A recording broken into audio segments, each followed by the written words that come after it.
Hello, good afternoon. Can you hear me?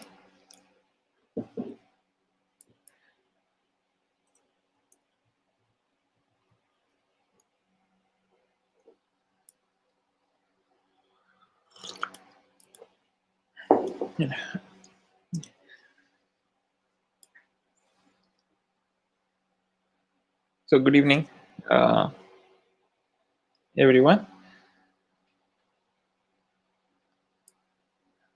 And we'll start in 2 minutes,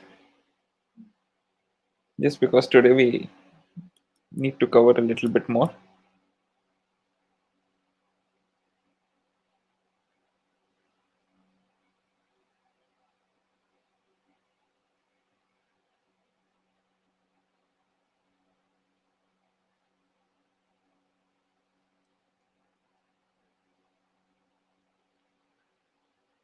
Okay.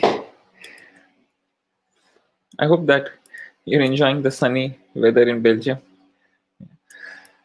So,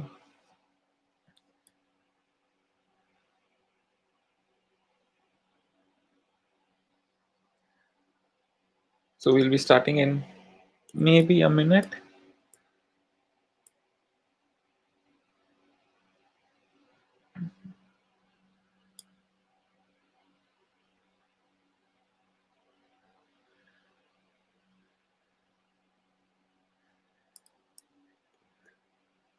Okay. So, good evening, and so today we will um, redo a little bit of the analysis of RNA-seq, and then finally go over to analyzing a little bit of ATAC-Seq. Yeah. And so to get started, we'll just redo the part of the exercises from last time. So for that, I'll go to the Galaxy platform and log in. Not necessary to log in, but then it's better to remember history. And then we'll create a new history, and we'll call it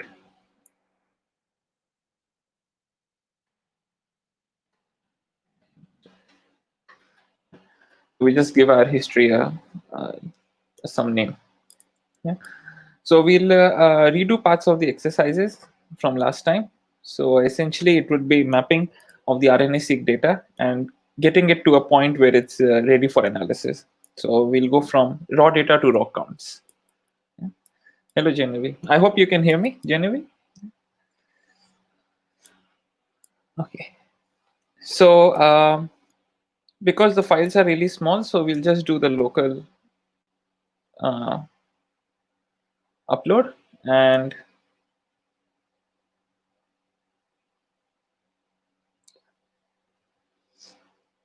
we'll upload all the files together. Okay, and then we start this thing. So also along with all the RNA-seq files, so these are all the files for session 2. They are exactly the same files. Along with all of them, I'm also uploading the transcriptome. That's just because later on to do the mapping and everything, we'll need the transcriptome. Yeah, so I'm just gonna upload it simultaneously, right? And now while all of these are uploading, we'll make an experiment out of them. So instead of treating each file individually, we'll make a combination. Yeah. So we'll say to select all of them except the transcriptome, which I'll remove. Yeah. So all of these are our raw data. And for all the selected things, we'll build a list of dataset pairs, right? Because they are paired end reads. So we'll build a list from them, right? And when we build this list initially, Galaxy tries to guess which is the first pair and which is the second pair. And as you can see, it tried its best, but there is a mistake, right? So treat underscore one underscore R1 goes with treat underscore one underscore R2, right? And not this way around.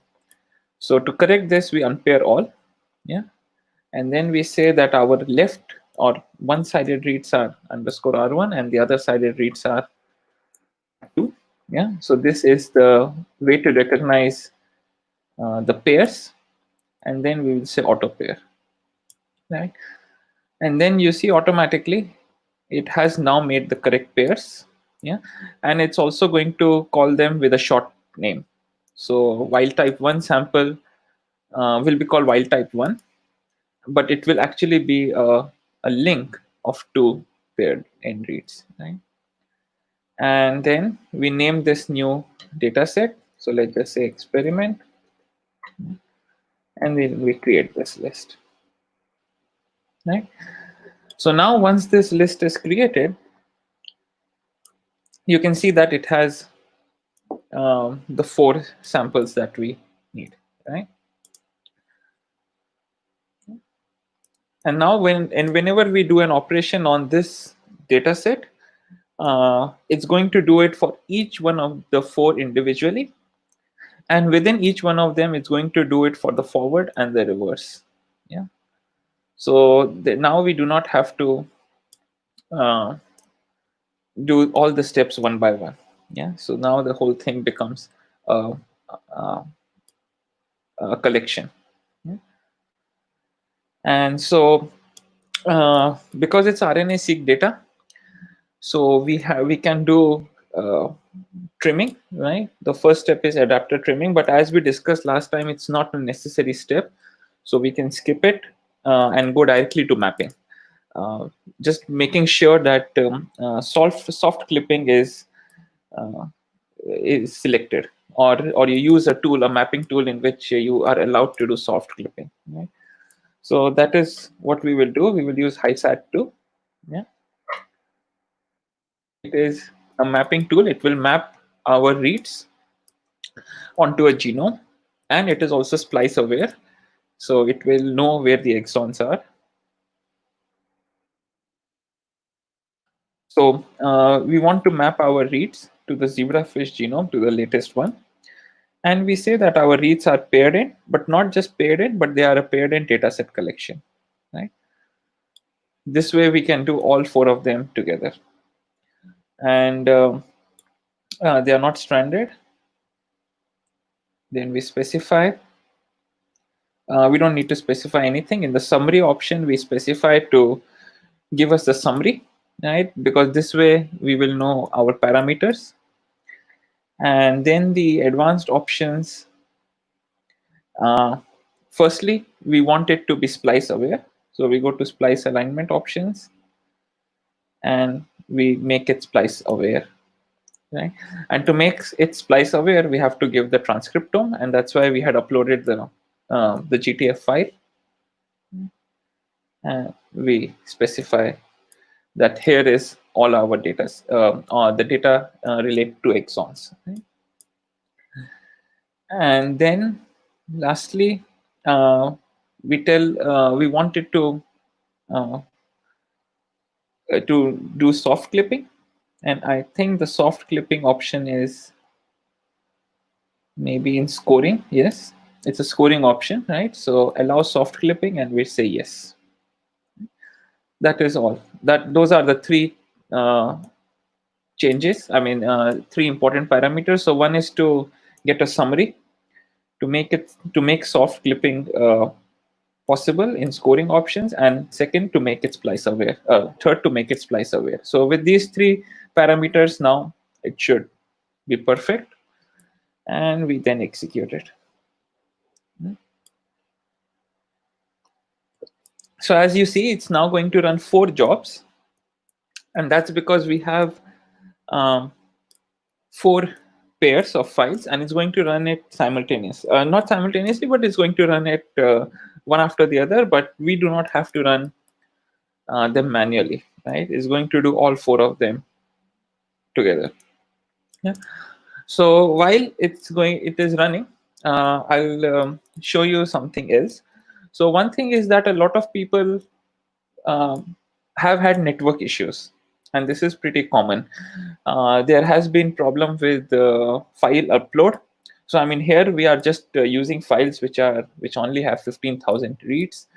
There are a few megabase, but in reality your experiments will be a few GB, right? And so these files are going to be huge, and if your upload speeds are not good, then maybe even to upload 8 files, so, an experiment with 4 samples, 4 pair and read, it might take you a couple of days to upload, and maybe still it does not really upload properly, right? So although this thing finished, I'll just show you. So one of the way to to get rid of all the network problems and everything, and especially if you have a machine to spare, is to actually install Galaxy on your own computer. So this is a local installation, and because it's a local installation, there is no problems with networks. Yeah. One the things that you will need is either a Mac or a Linux machine. Typically 8 to 16 GB of RAM is good, but you will need around 200 GB of free space. If you don't have that, you can also install Galaxy on a hard drive.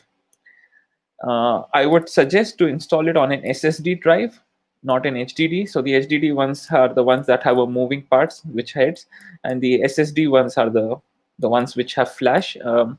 I would suggest you to install them on an SSD because a lot of these computations require a lot of file transfers, and it will be much more faster on an SSD drive. But how to do that?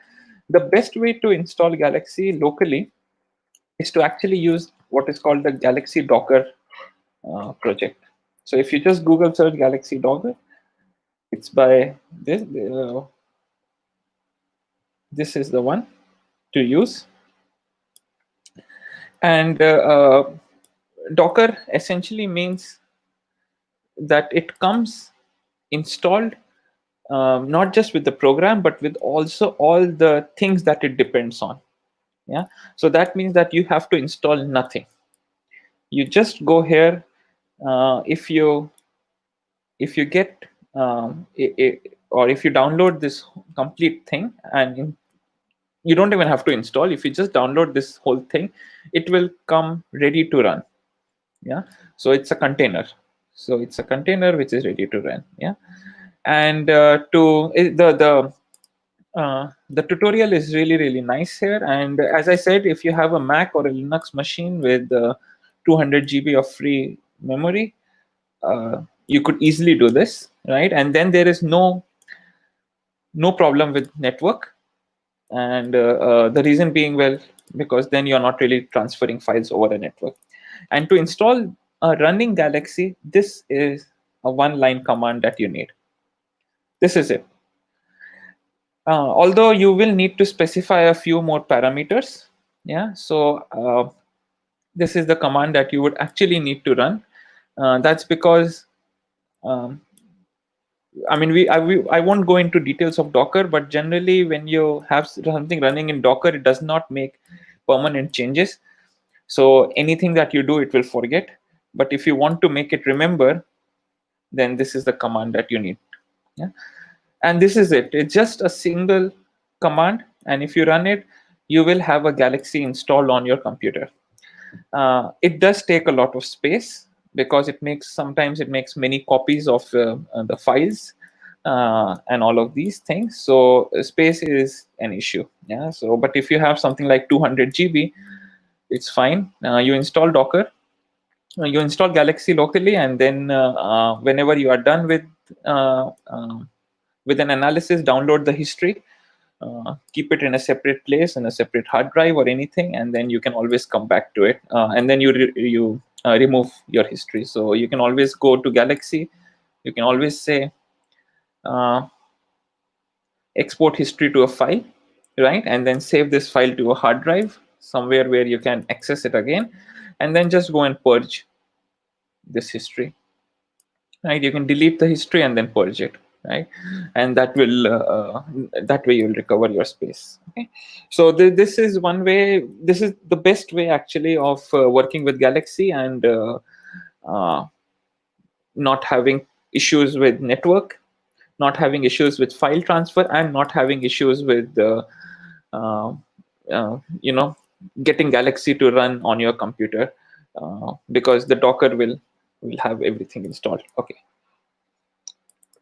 So coming back to RNA-seq analysis, So our data has been mapped, and now we will go. So because it has been mapped, so what we have are BAM files. So BAM files have information on where the reads mapped, right? And it has summary. And you see that for everything we have 4 files. That's because we had 4 paired entries, right? We only ran it once, but we got 4 of them, right? And you can go into each one of them and look at the parameters, all of this kind of thing, right? So next thing we will do is to download to run the count. So we can run HT-Seq count or feature count. So these are the two tools for counting of mapped reads. So if we run the HT-Seq count, we again say a data set collection, right? And it will automatically know which is the data set collection, right? Because in our history there is only one GTF file, so it automatically also detects it, right? And then we say no to stranded, and that's it. And it will run it on all 4 together, right? We can also do feature counts.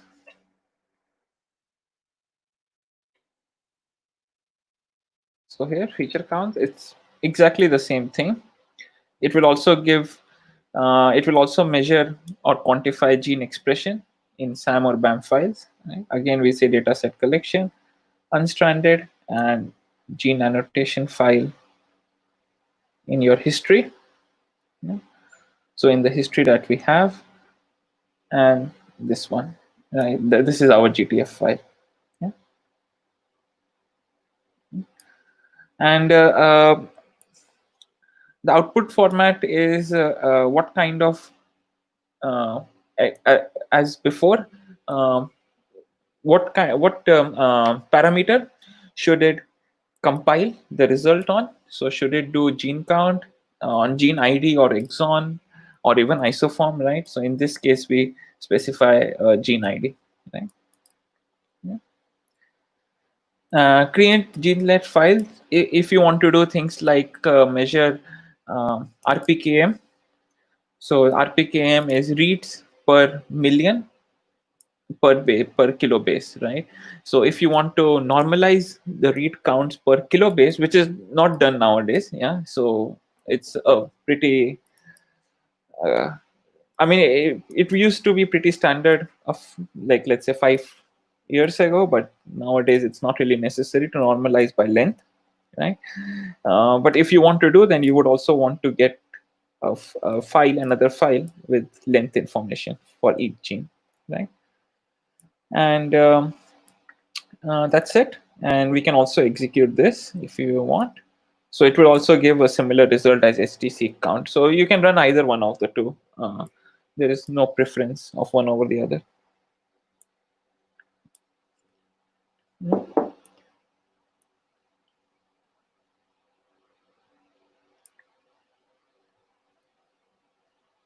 So all the 4 jobs are running. So it's going to take a little bit of time. We'll wait for it. And um, so once we will have the counts, the read counts. We will not do differential gene expression analysis on Galaxy. Yeah. So actually, you see that the feature counts finish faster, and also we started much later. It's a very fast program, actually, very fast tool. So this is maybe, if you want, then it's better maybe to shift to feature counts, right? So you can see that you get a summary, right? You get to know how many genes were assigned, how many genes were not mapped, right? And all of this, and you get your count files as well. Yeah. So in the count files, you will have the name of the gene and how many counts for each gene, right? And this will be true for feature counts as well as HT-Seq count, right?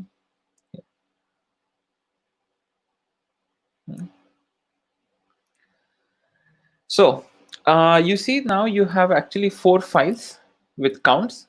So one for each experiment, one for each sample, right?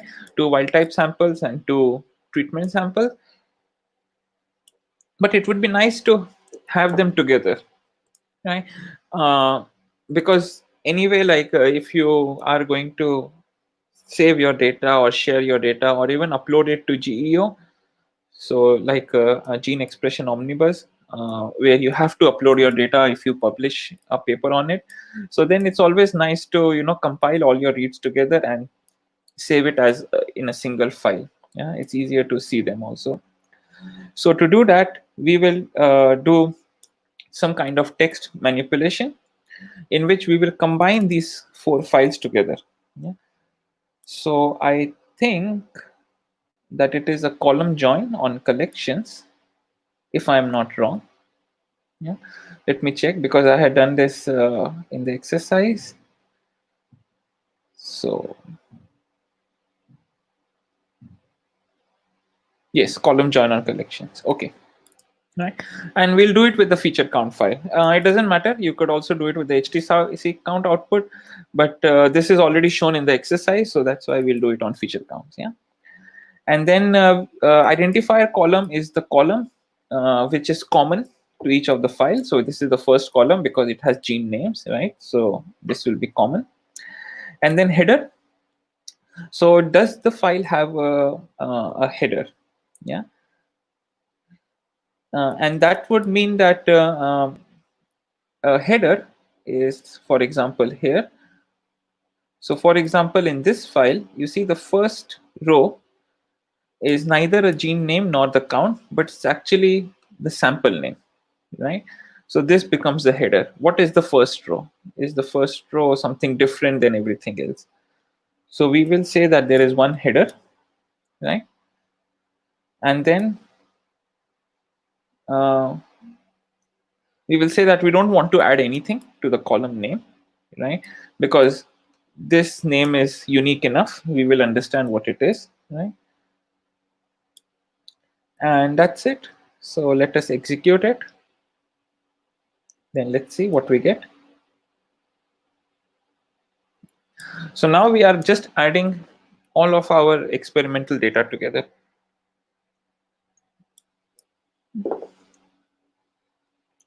This thing can take, okay, it actually started pretty quickly, so that's good.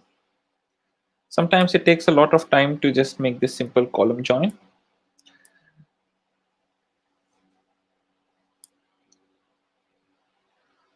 Yep, perfect. So what do we have right now? And this is one file that you would really want to save on your computer, right? So right now we have a single file with 5 columns. So the first column is of course gene ID, and the next 4 columns are the name of the sample. Very important, if you are combining data that came from feature counts, then it has a header. But if you're combining data that from a result that came out of HT-Seq count, then it does not have a header. So you can see here, when we look at the HT-Seq count, I'll just refresh it. I think it's going a little bit mad.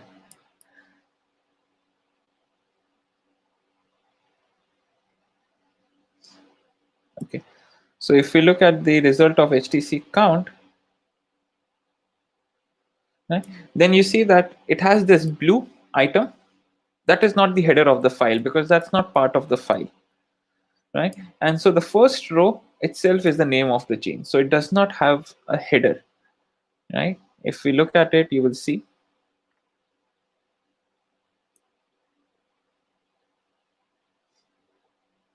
Yeah, right. So you see that this is separate, it's in a different color, so it's not part, technically not part of the file, right? So the file directly starts with the name. But if you compare this with the result of feature count,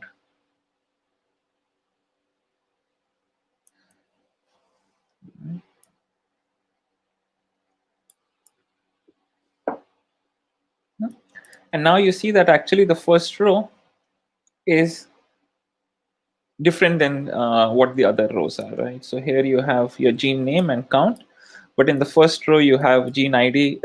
So it explains what the columns are, right? So this file has a header, and the header is the first row. Yeah. So this is just important when you combine your data set to know what is the correct value to put in terms of header. You can always repeat it if you think that something went wrong, right? And this is the file that you would want to download. And as you see on Galaxy, any file that you download, any such kind of file that you download is in the tabular form, right? And tabular form will mean that all the columns are separated by tabs. Yeah. So just like in a CSV file, all the files are separated by comma. So comma separated version, whereas here they are tab separated, right? So you can save it as .tabular, or better is to actually save it as count data on .tsv, because if you put .tsv, actually Excel recognizes it much better. This is one way to do it.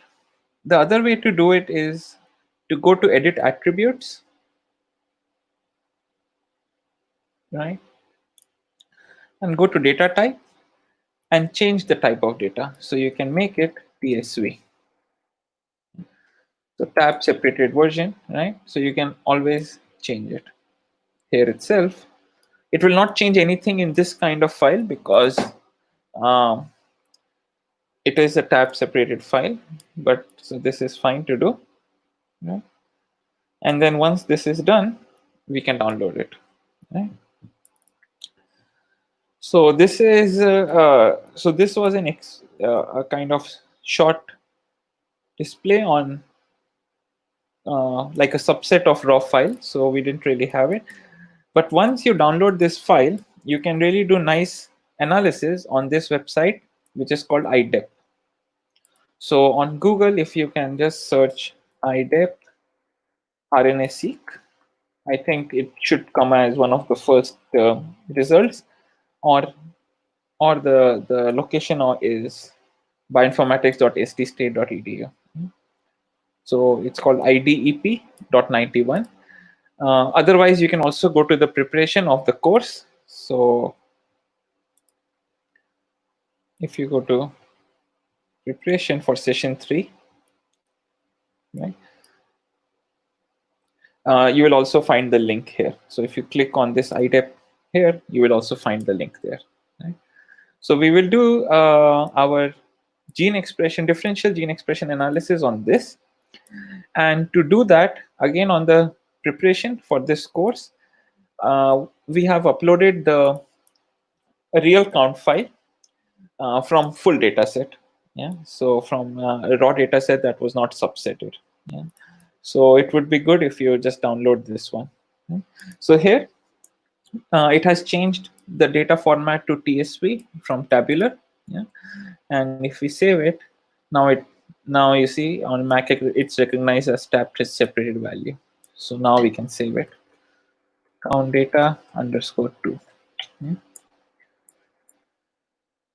And this is a tab separated value. And you can always open this thing with Excel. Excel will open it, or LibreOffice. So if you do not have access to Microsoft, then you can always open it with LibreOffice also. That would also open it. It's no problem. So LibreOffice is the open source version of Office. So let's actually work with LibreOffice today. Yeah. So it will open it, and you will see that it also understands that each column was separated by a tab, and therefore it knows that this file has 5 tabs. Right? If you want to save it as a CSV file, so comma separated file, then you just say save as, right? And specify it as text CSV. Even in Excel you can do this. Yeah. So just specify it as text CSV, and then you can save it. And just to show you what does it mean, so here is the file that we just generated and we saved. So I will open it with a normal text editor, right? Oh, it actually did not save it with commas. It's still tab separated, and it does not really matter. They both are understandable by most of the program, but surprisingly did not put a comma, right? But anyway, so in this format still, all the columns are separated by a tab. So even though it says .csv, it's technically not a .csv file. Yeah. It did not save it as a CSV file. Let's try it again.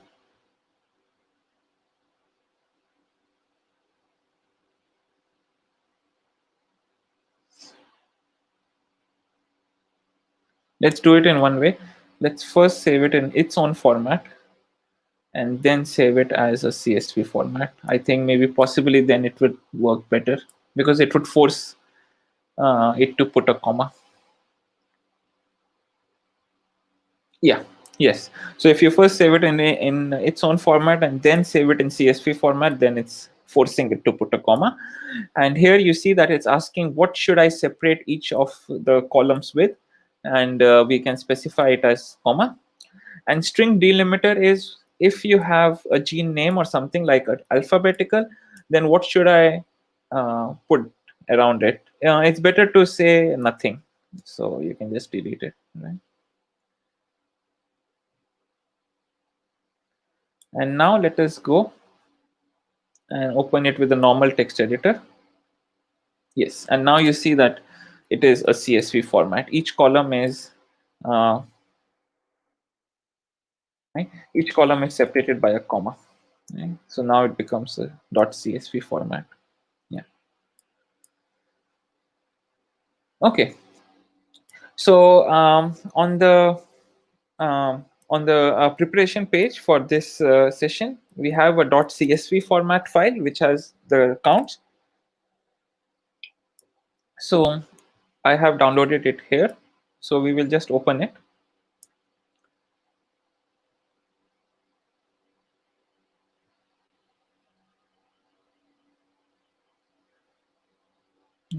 So sometimes when you open a file and if it cannot recognize what separates each column, then maybe you want to specify exactly what separates it, right? So you can choose between tab or comma, or you can even choose multiple ones as long as it does not interfere with your data, right? Um,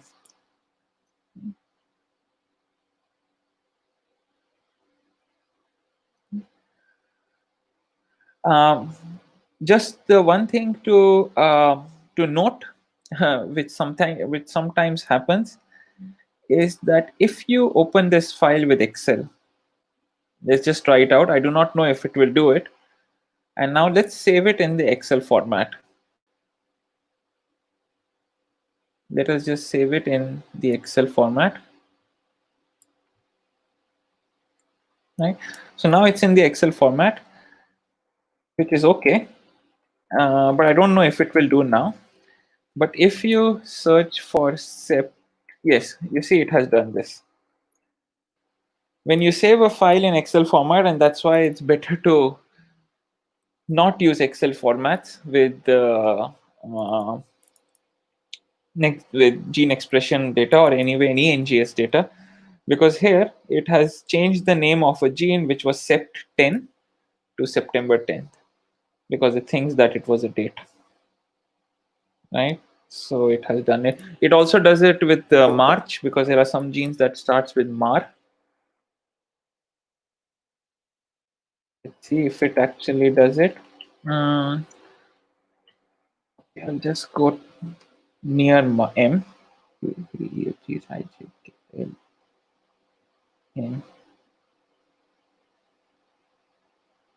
Yes, here. It also changed these names to March to dates. To avoid doing this, to avoid having this problem, because sometimes as supplementary file, for some reason, all journals wants Excel format, which is, I think, a little bit counterintuitive, right? Because technically, it would be better to share your data as .csv format because it's a format in uh, which is not automatically changed, right? So the best way to avoid this kind of problems is to open your .csv file in Excel. Yeah. And once you have opened it, not to save it in Excel format, but first select the column that has gene name or anything that has things that are not numbered, and to go here and say format cells and format it as text. Because once you do this, the cell is displayed exactly as entered. So it does not play around with it. It does not try to change it into dates or something else, right? So once you do this, now you can save it in Excel format.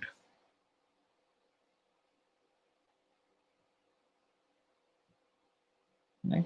And now when we go and search for SIP, yes, you see that it has not changed all of these to September. It still changed something.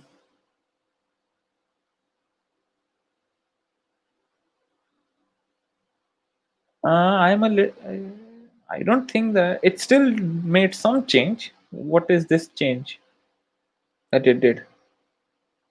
Let's see. So after sept 5b, I'm sure that this is sept 6, but for some reason it has made it 38961. Okay, let's see what it actually did. I'll open it with okay.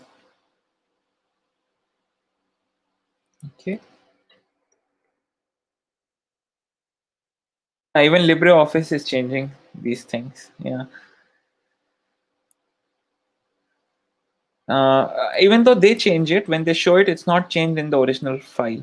So if once we open it like this, 5p.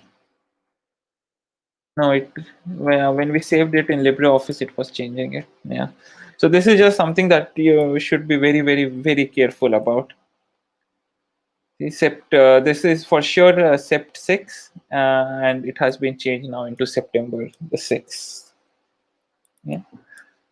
So whenever you download a file as a CSV file, try to maybe keep a copy which is never changed, because all of these are changed, and this change was actually made by LibreOffice.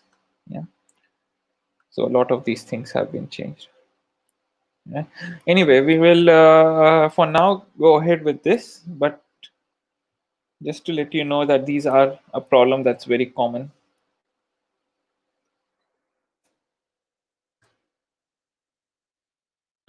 This is the original file.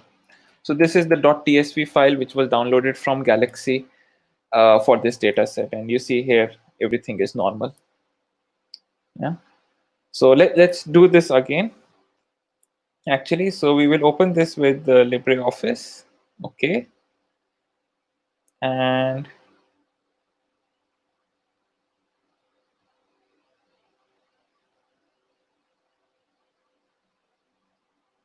we will say that this is a text.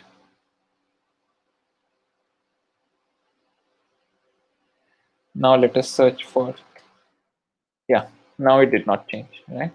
So we open the file, we immediately tell it that this column is a text. It's not some, don't change it to some number.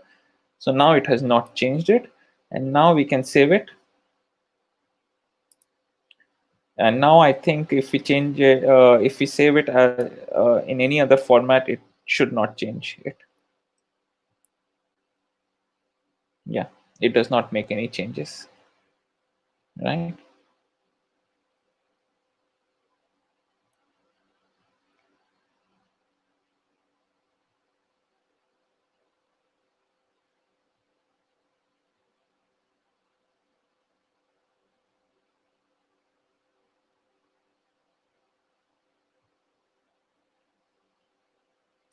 Yep. So now it has not made any change here.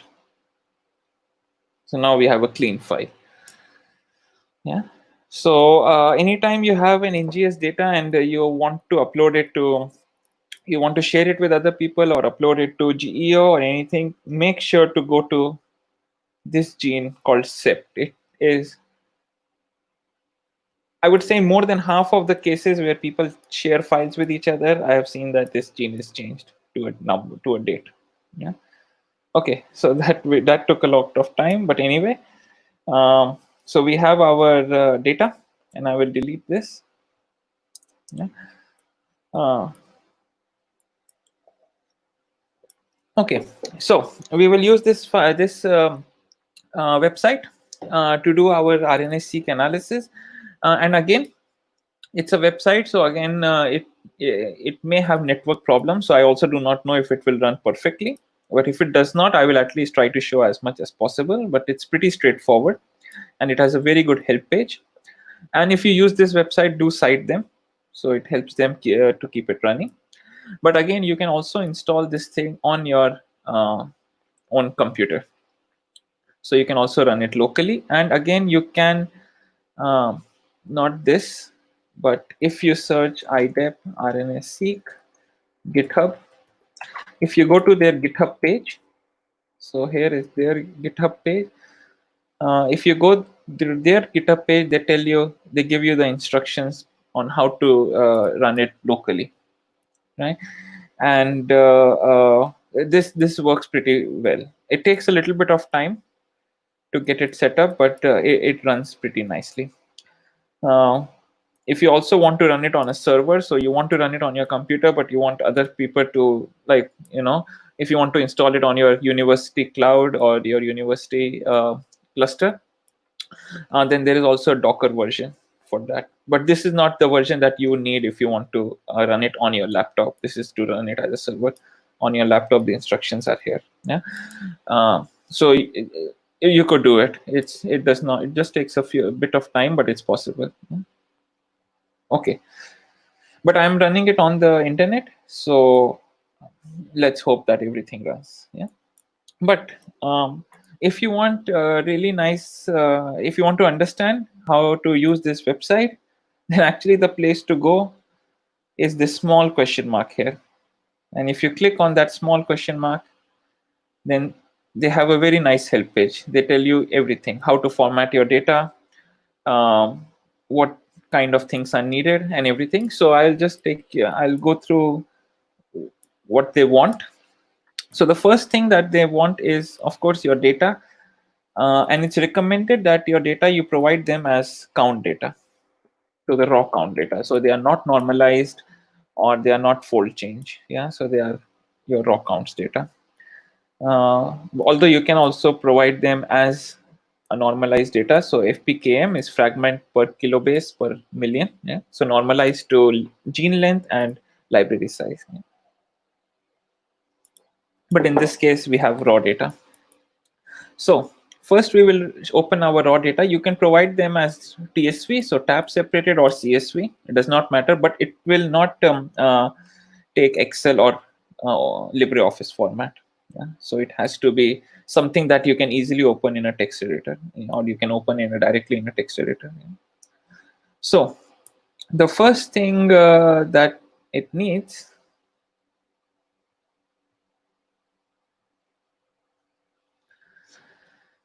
is that so there is a little bit of data preparation that needs to go in. So the first thing to prepare your data is that you need to specify your columns with replicates. So you need to say which are the replicates, right? So this is wild type first replicate, and this is wild type second replicate. So to label it, we will have something. It can be wild type, but it should be the same, right? Underscore is something that will separate, and then replicate will be REP. Although on their help page, they say that you can also leave it as _1 or _R1, but the best is to keep it as _REP1. So that would mean replicate 1. And this thing has to remain constant. Yeah. So we will make it replicate 2, treat, replicate 1, and then treat, replicate 2. Okay.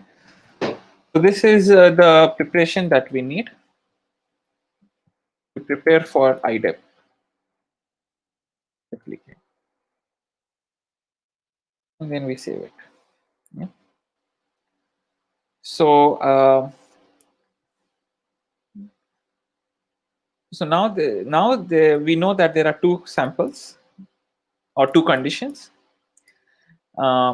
which are represented before the underscore, right? So there is wild type and treat, and then after the underscore we have the replicates, which are denoted by rep and then the number of replicate, right? So this is one file that you need, and you will need another file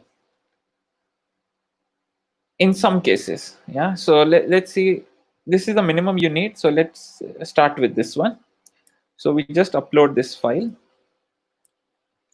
and you will also see that you do not need to specify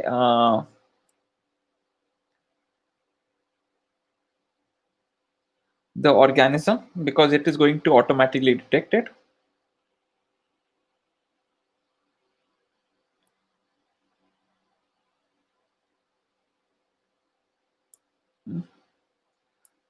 So as I'm doing it on the internet, it will take time, these things. But so it has started converting gene IDs. It guesses what kind of organism does this data come from. Yeah. Therefore, you can also provide it with ensemble IDs, or I mean, in this case, we have gene names, but you could also provide them with ensemble IDs, right?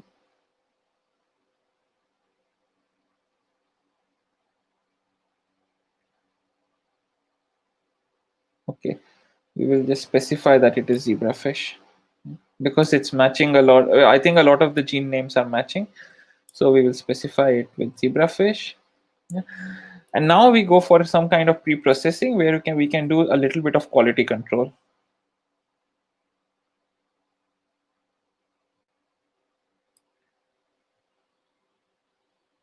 I think I'll need to upload it again. Uh,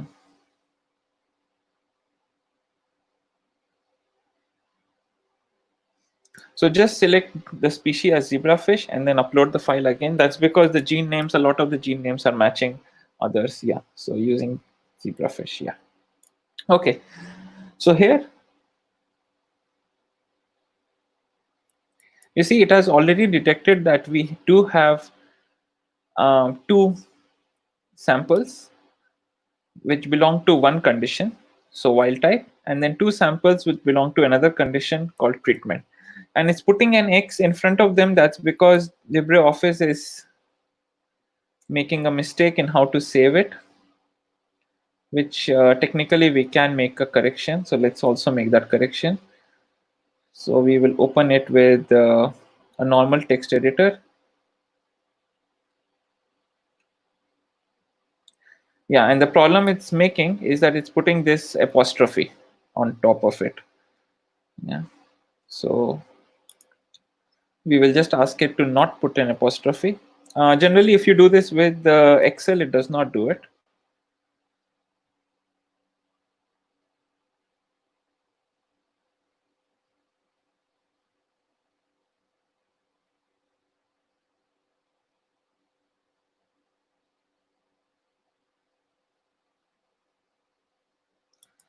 Yes, so string delimiter, we have to remove it.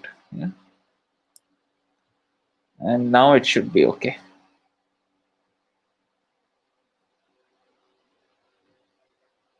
Yep. Now this apostrophe is gone. Right? So the next time we upload it, this X should not appear here, but it's fine. We'll go ahead with this for this time.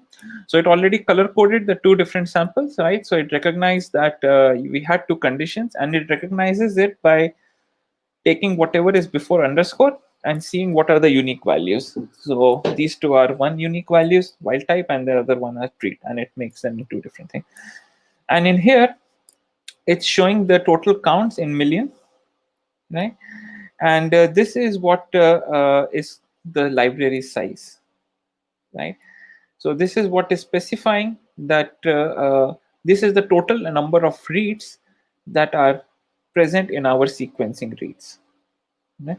And this is too low, and that's because I think I am still using the ones that was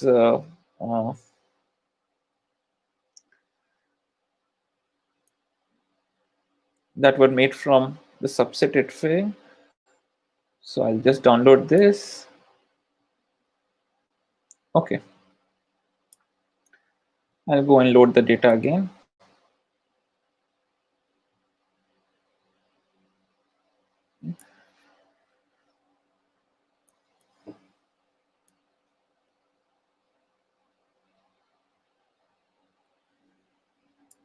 So yeah, so here it's the same. Instead of wild type, we now have control. Yeah, so it's the same data, is just from full files, and instead of gene names, it has ensemble IDs. But IDEP is able to take care of it because it can convert ensemble IDs to gene name.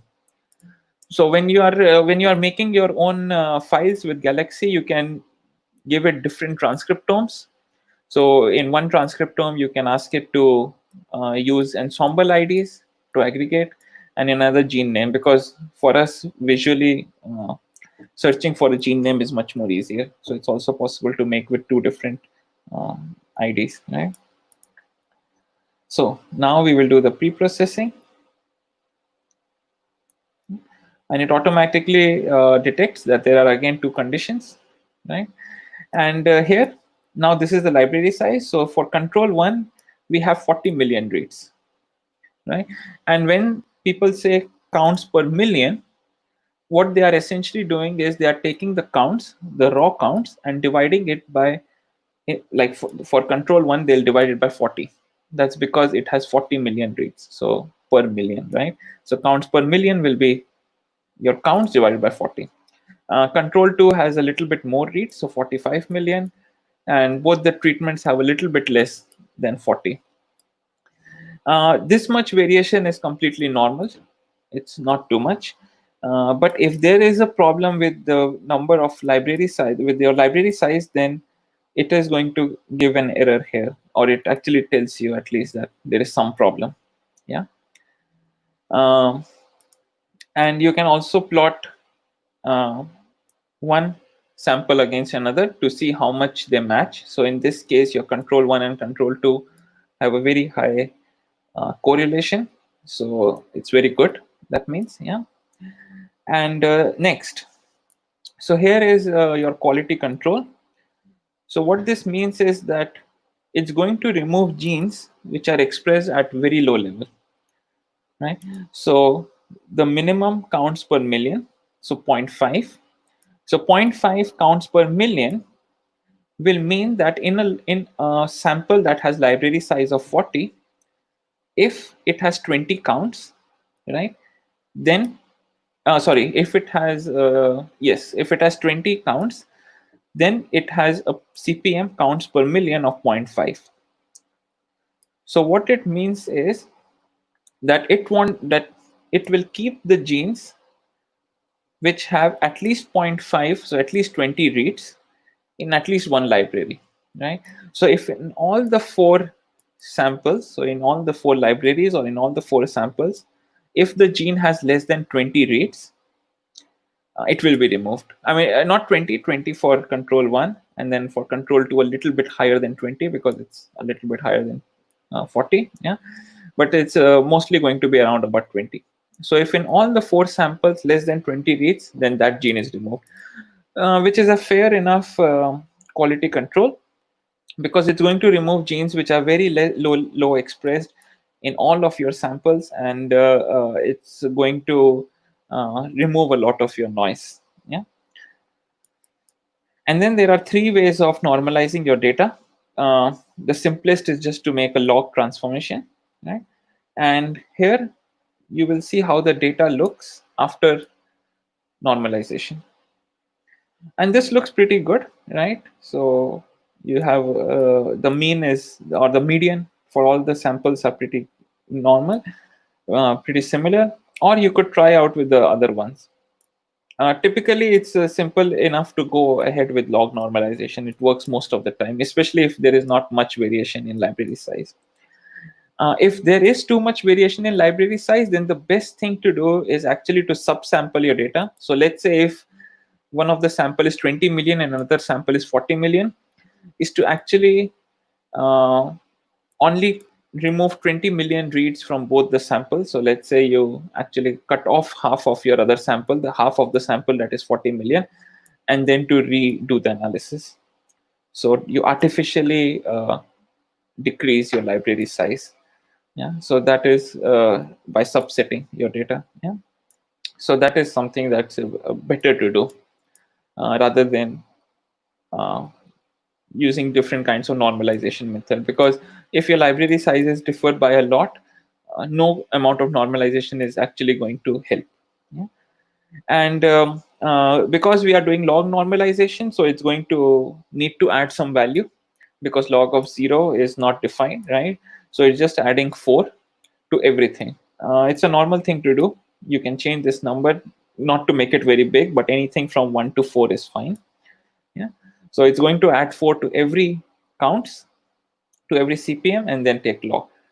This is log of CPM. So it's actually first normalizing by library size and then taking log. Right? And it's saying that what should I, if there are missing values which are 0, then should I actually fill it with something? You could either say no, leave them as they are, or you could say to fill them with the median between samples. I would say that it's better to leave them as 0 if you do not have many samples. Because technically, if you only have 2 samples, then the median will just be the average, will be the mean. And then what could happen is uh, if a sample is 0 and another sample is 100, the mean will become 50. So even a sample that has 0 will seem like it has 50 reads. Yeah, so you're artificially giving them reads. So it's better if you have less samples, it's always better to just leave them as 0. And at this place, you can download your process data. You can do all of this, right? And then we go forward. So we can make a heat map. Okay. So this is unsupervised clustering. So in unsupervised clustering, it shows that both of the treatment samples are similar to each other and both of the control samples are similar to each other, right? Which is good, which is what is expected. And then it will also try to find some pathways in an unsupervised manner, so which are different between the samples, right? And all of these things you can play around with them. Look at the tutorial, yeah, and it will tell you what it means, and it's a very good tool for Go analysis, because for each of this in an unsupervised way, it has made 4 different clusters. You could say that there are actually only 2 clusters, because here it just looks like 2 clusters of gene pattern, right? And then it will do the Go analysis for you. Yeah.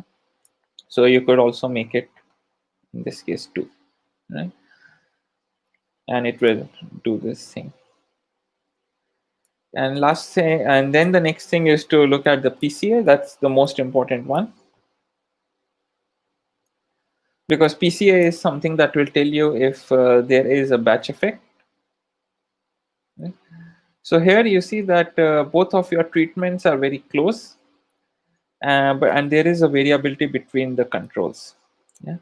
So the variability between control and treatment is represented by the x-axis, and this represents 72% of the variability. So as we discussed last time, on the 2 axes on principal component are not representing same amount of data, right?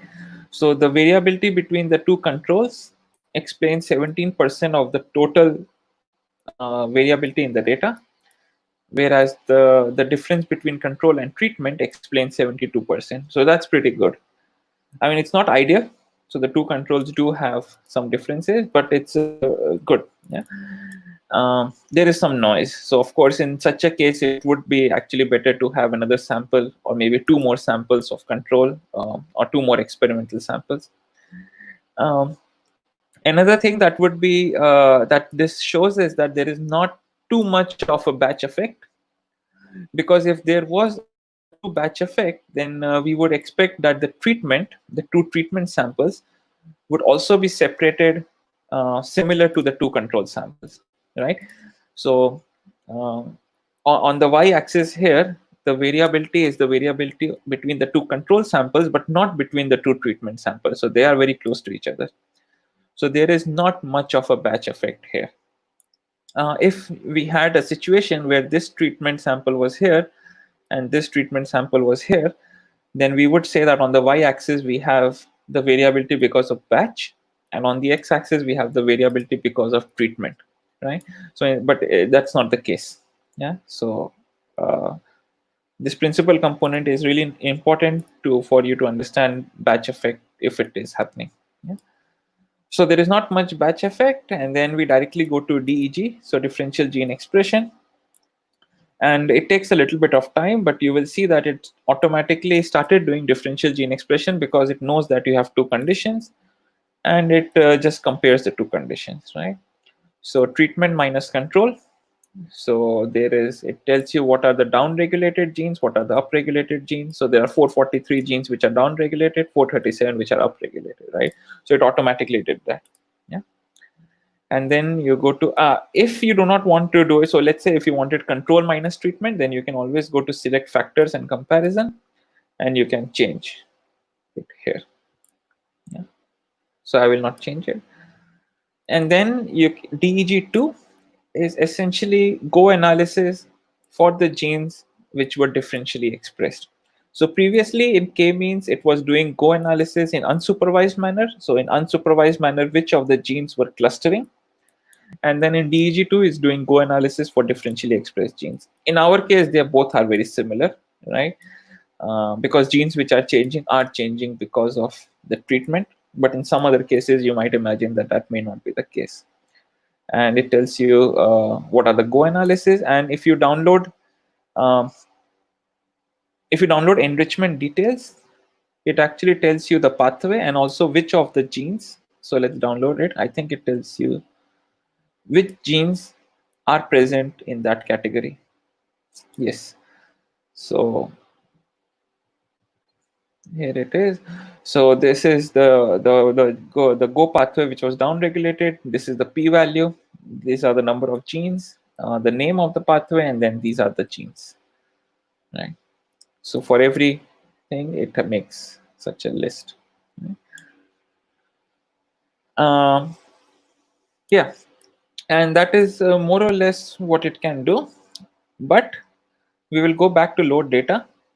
So let's say in this case, we did not have a batch effect, but let's imagine that there was a batch effect, right? So we want to specify that we not only have control, a treatment and a control, but we also have some kind of batches here. So the batch 1 and batch 2. So in that case, what you would need to do is you need to upload a design file. So a design file is a file that has parameters about the design of your experiment. So here the design of the experiment is that either the samples are treated or they are controlled. And then another design is if or not, and then another design are the two batches. I mean, whether or not there is a batch effect, that's a different thing. But in the design of the experiment, there are two batches, right? Um, Most possibly, there are two biological replicates. So let's just say replicates. And to specify this, we need to make a design file. Yeah. So for that, we open the .csv file. And the way to make the design file is that, oh, sorry, not this one. It is this thing.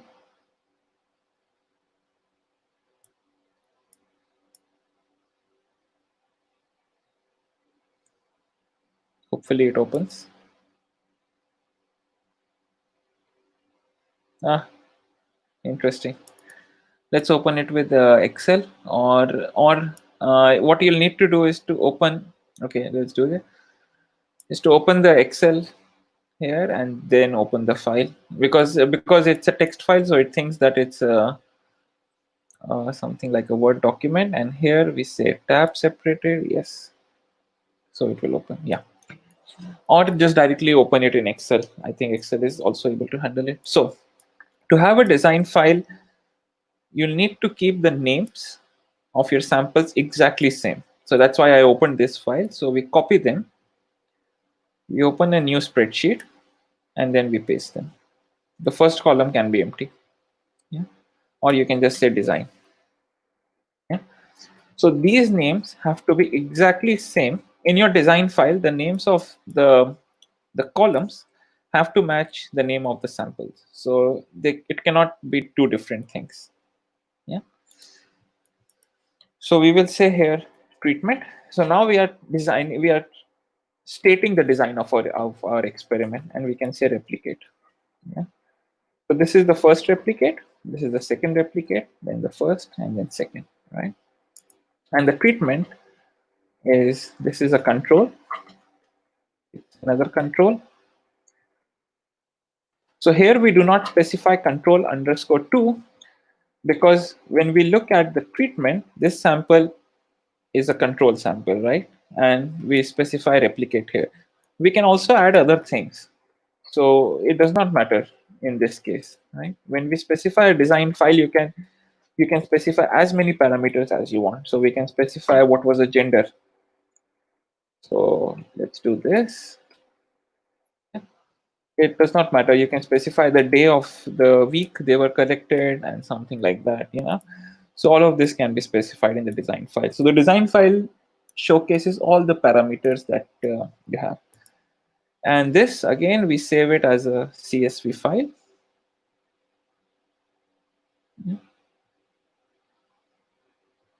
And we say design.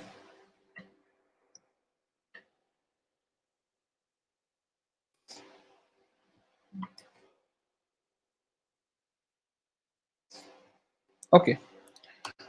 So now we can upload our design file. Right?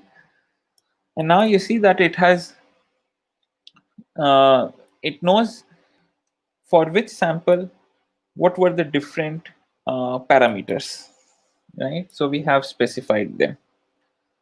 We can do everything just like before, so we don't have to change anything because we did not upload our data. We did not upload a new data, so everything will remain the same, except when we go for DEG. So now when we go for DEG, so you see it now allows us to allows us much more parameters. So the first thing that it allows us is it allows us to select the main factors. So the main factors are the parameters which you are interested in. So if you do not care about this, then you just directly go to control versus treatment, which we should have done in this place, because there is not a batch effect, right? But if you think that there is a batch effect, or if you did have different batches, so then our main parameter is the treatment. And the thing that we want to control, you can control for multiple parameters. So in this case, we want to control for our batch. Yeah. So this is the main parameter, the main factor with the parameters which we are interested in. And this is the batch effect, or the factors which we are not interested in. The factors whose because of the variability because of which we want to remove. Yeah. So if your samples are paired, or if there is a batch effect or something like that, right? So you can select multiple of them. Yeah. And then we select the baseline. Okay, the baseline is control, and we would actually want treatment versus control. Yeah. And then we say submit and recalculate. So it's going to redo it, but in this case, it's going to now control for the batch, for the replicate. And now you see that you have a few different, a different number of genes, right? So the question is the first one the correct way of doing it, or if the second one is the correct way of doing it? Let's say you did collect your samples on different day, and they are biological replicates, and such sort of things. I think that the decision to what kind of differential gene expression to do should not depend on how many differential genes you detected. So that should not uh, tell you what to do, but it should depend on your PCA. Yeah. So in this case, we have PCA, and then we will do replicate, right? So here you see that if you look at the variability in your sample, or at least in this sample, Then on the x-axis, the variability is explained by the treatment, right? And on the y-axis, this is replicate 1, and this is the replicate 1 on treatment. So there is absolutely no batch effect, right? And if you try to control for it, you might be removing biologically relevant information. So because you are trying to push things closer to each other, right? You're trying to remove variability artificially, right? So at least in this case, there is no batch effect. So the decision whether or not to control for certain factors should depend on the PCA plot, and not on the number of differentially gene expressed. But as we said, in this case, there is no batch effect, but we tried to do batch correction, and you see that the number of genes decreased. So if we did not have batch effect, we had more genes. And that's because artificially we tried to remove things, right? So that's all for RNA-seq analysis. I hope that was positive. And so with these two tools, with Galaxy and IDEP, I think you can really do a very good quality RNA-seq analysis from start to finish, from raw data until go analysis. Of course, if you want to do something even more involved, then you need to figure out a way to do it. Yeah. But these tools are really helpful, and both of these tools can be installed on your computer. At least IDEP, to install it, there is not much requirement. So even a simple laptop will do it. But for Galaxy, you do need a bit of space. Yeah. So that is it about RNA-seq, and now we have an hour to look at ATAC-seq. I think it may not take that much time, but let's do it. Okay, so for ATAC-seq, but what is so for ATAC-seq, I will be following this Galaxy tutorial on ATAC-seq. So I have essentially I'll be taking you through this tutorial and explaining to you that some of the choices that they made, but it's also very nicely explained here. So if you are interested, just say ATAC-seq data analysis Galaxy and you'll find this tutorial. It's very helpful. And actually, for most of the Galaxy usage, there are tutorials which people have made or pipelines that people have made. So it's always better to go and look at them, right? Okay. So yeah. So what is ATAC-seq, or what does ATAC-seq try to do? So ATAC-seq is it's based on an observation that if you have these transposase, so these transposase insert DNA into the genome, right? And they were originally identified by the work of Barbara McClintock, right? Who was working on maize, and she called them jumping genes, right? And from their work onwards, people realized that it's actually a universal phenomena. And what these transposase do is they're kind of like, let's say, invasive species, not really species, but they are invasive pieces of DNA, and they invade or they jump from one part of DNA to another. Sometimes even multiply, so they don't necessarily have to jump. So they can make more copies of them, and there are active transposable elements present in humans. So I think there are 3 or 4 active species or active groups of transposable elements present in humans, and a lot of inactive ones. Yeah. So so of course these transposable elements have to insert themselves into the chromatin, and the key observation that made ATAC-seq possible was that instead of DNA, if you provide chromatin to a transposable element, then by chance they prefer to insert in open chromatin or in regions of open chromatin. And the transposable element that is being used is a TN5 transposase. So it's a protein that you can buy, and I think Illumina sells it, and also now a few other companies are selling it. I think the patent on it expired recently, because now I see a few more companies being able to sell the TN5 transposase. Yeah. Also, there are many labs which synthesize their own transposase. It's not a very difficult thing to do if you are good in biochemistry. Yeah. But the key thing here is that along with the transposase, they are preloaded with Illumina adapters. And this is what makes ATAC-Seq possible. So the key observation was that our transposase will preferentially insert into open chromatin. But the key experimental thing was to preload these transposase with Illumina adapters. So what it does is when a transposase is mixed with chromatin, it will insert it into open chromatin. It will insert this foreign DNA that it comes preloaded with into open chromatin, and it only does this once.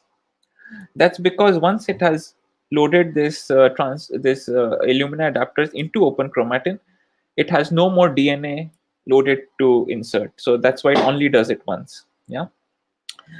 But now what happens is you get pieces of your DNA of your chromatin which have Illumina adapters attached to them. So in RNA-seq, we were ligating Illumina adapters, either ligating or putting them as primers onto cDNA. Whereas in this case, it's the transposase which is putting Illumina adapters onto genomic DNA. Technically, this is also a way that now many libraries are made, RNA-seq library, because you can imagine that you can put this transposase onto cDNA, cDNA that has been enriched for poly A. So there has been a poly A selection. So you can make double-stranded cDNA, and then you can just put your transposase, and then you get a cDNA library, a library that can be sequenced. So actually, a lot of single-cell libraries which are made in plates, so like SmartSeq2. So not single-cell libraries which are made in droplets, but single-cell libraries that are made in PCR tubes or in individually are based on this concept. So you make cDNA and then you put transposase. It will tag all of your cDNA, and this is a much higher, much more efficient process than amplifying it with adapters or with ligation, because both of those processes are highly inefficient. But this one is an active process; it's very, very efficient. Yeah. Anyway, so in ATAC-Seq, you do not put naked DNA. Otherwise, it will just insert randomly. But you put chromatin, and the places where the chromatin is enclosed or it's packaged, those are the places which do not get tagged, right? So you can imagine when your DNA gets tagged, it could get tagged in two ways. Either the DNA that's separated between two nucleosomes gets tagged twice, right? So you will get a band, or you will get a fragment of DNA in which the transposase has inserted adapters two times, and therefore it's between a nucleosome, right? Or it could happen that there are two transposase and each one of them inserts it across one nucleosome. Then you get a fragment which encompasses one nucleosome, and each nucleosome is 176 base pairs, if I'm not wrong. Yes, I think 176 base pairs. So DNA is wrapped around this histone octamers. So 176 base pair of DNA are wrapped around a single histone octamer. Or it could also happen that your fragment actually encompasses multiple nucleosomes, right? And then you get a polynucleosome, right? And that is why when you do make an ATAC-Seq library and you run it either on a bioanalyzer or on a gel, a good library will have this kind of oscillating behavior, these kind of peaks and troughs. And each peak represents a certain kind of transposition reaction. So the lowest one here, so this one is to be ignored. This is less than 200 base pair, so it's just the dimer. But the lowest one, which typically runs around 200 base pairs, is are two transposition reactions occurring between two nucleosomes. So this is internucleosome transposition reaction. And so the Illumina adapters are, I think, around 20 to 30 base pairs. So that is that you have to subtract, right? But the second peak is transposition reaction that are across one nucleosome, right? So they are around about, in this case, 300. I may be wrong on the length of Illumina adapters. I think they might be longer. Yeah, so maybe around 40-50 base pairs, because this should be 176 plus a little bit more and plus Illumina adapters. Yeah. So this typically this is the biggest peak, because most of the time, by random chance, uh, most of the transposition reactions occur across one nucleosome. So this is most of the time the tallest one. And then you get transposition reactions that cover two nucleosomes, then three, and then four or more. Yeah. And generally, this is, if you see something like this, either on a bioanalyzer or on a gel. So I think I have pictures of gel. So this is how it would run. It would look when you run it on a normal gel. So these are the primer dimers at the top, at the bottom, and then here is your bands. So each band represents one nucleosome, right? And if people who have done a lot of chromatin work, this is also a kind of band that you get when you treat your chromatin with MNAs. So MNAs also cuts things across nucleosomes, or with DNAs. So before ATAC-Seq, DNA-seq was very powerful, was a very used thing to map open chromatin, because you can take your chromatin and then just put a limited amount of DNAs, and DNAs will partially cut open chromatin. So it's kind of like footprinting, footprinting for restriction enzymes. So if you do DNA-seq, you're essentially sequencing closed chromatin region. Yeah, so this was something that was famous before ATAC-Seq. MNase-seq also is the same. MNase also cuts open chromatin. Yeah, but for those, the requirement for input material is very high. And ATAC-Seq was the first one, almost, where you could do some sort of epigenetic profiling with very limited amount of material. And the biggest breakthrough was being able to put Illumina adapters directly onto chromatin. Because otherwise, if you cut your DNA with DNAs or with MNAs, then you do get DNA fragments, but you then need to ligate them with Illumina adapters. And this process of ligation is very, very, very inefficient. And that's where you lose a lot of your material, right? Whereas here, the loss is minimal, right? Yeah. So these are just a few things about ATAC-Seq. So essentially, the quality control for ATAC-Seq is seeing these kind of pattern, either on a gel or on a bioanalyzer, where your biggest peak is something that corresponds to a mononucleosome being transposed. Yeah. So mononucleosome, and then di, tri, and then multi. Yeah. In decreasing order. If you have done an ATAC-Seq experiment in which your mononucleosome peak is lower and your multinucleosome peak is higher, that essentially means that your enzyme to nuclei ratio, so you mix your nuclei with your enzyme to nuclei ratio was not correct. Yeah. That means that you had too lesser of an enzyme, and that's why most of your transposition reactions occurred across many nucleosomes. Technically, you can sequence and get some data out of it, but it wouldn't be the best kind of data. Yeah? And also, it might happen that you only see a single peak of mononucleosome and you don't see the other peaks. This technically means that your enzyme to nuclei ratio was also a little bit incorrect, but in the other side. So there was too much enzyme for the amount of nuclei.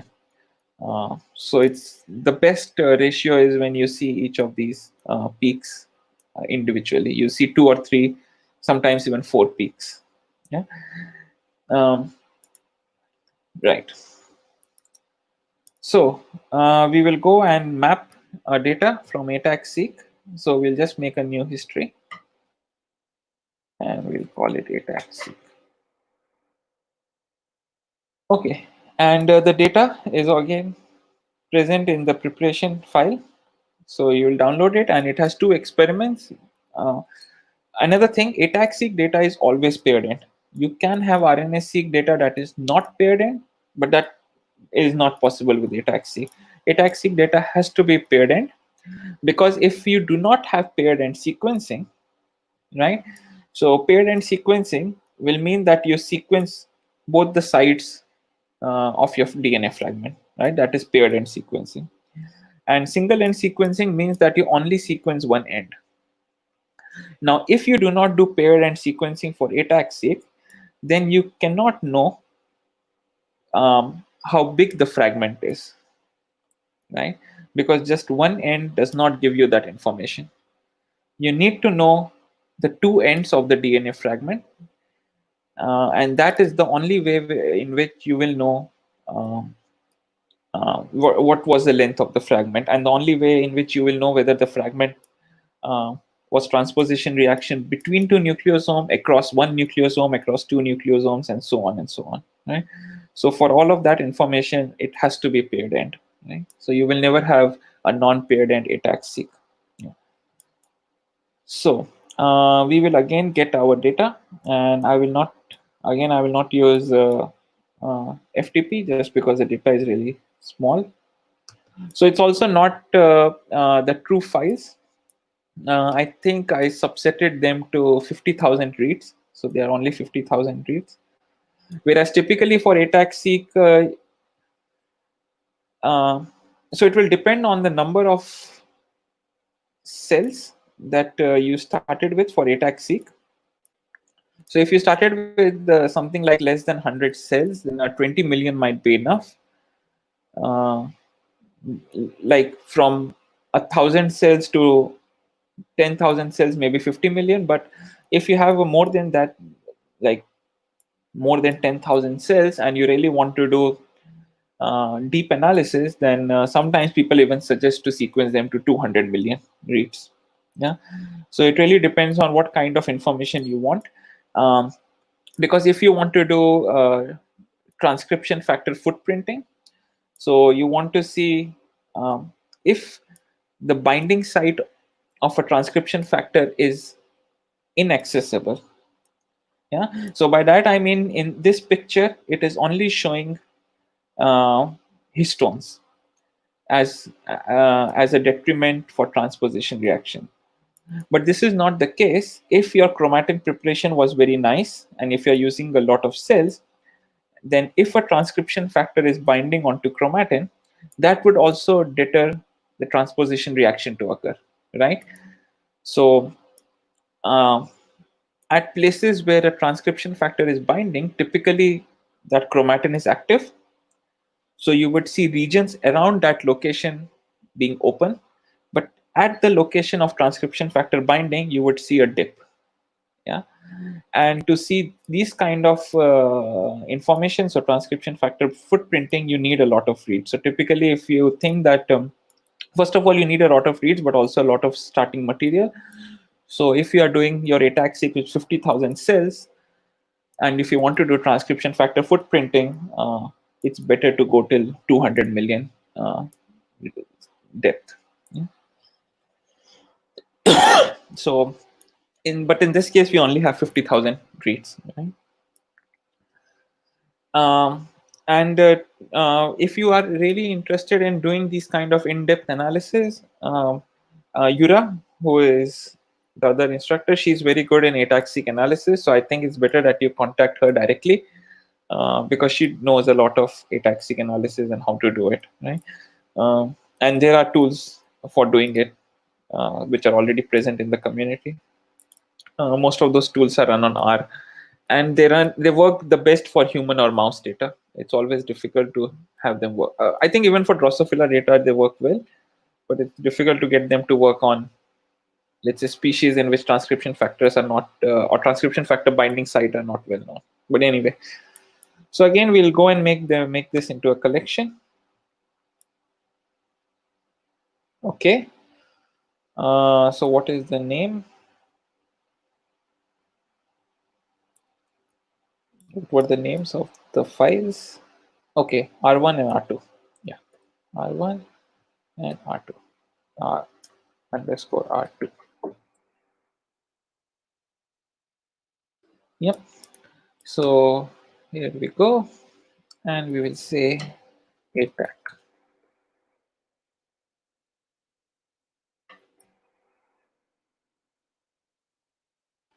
Okay. So this list has been created, right? And now we don't have to do everything on two different samples, right? So we have everything. If you also want, sorry, not view data, you can also put a tag, an annotation tag in here with a hashtag. Because when you put a hashtag, it propagates in Galaxy. So if you put a tag onto a sample, and if you do not put a hashtag, any operation that you do, it does not carry it with it. But if you put a hashtag, then any operation that you do, it will carry it over. So let's put this because it might make things much more easier.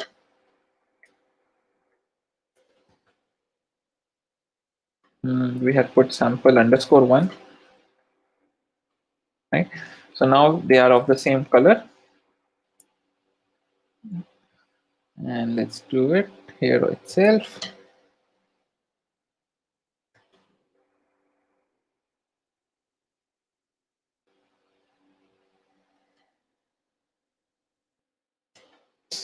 Okay, and now let us make our experiment.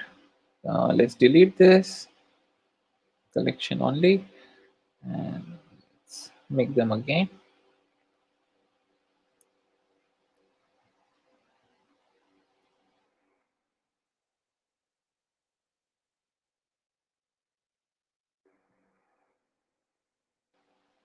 Yep. And we will say tag.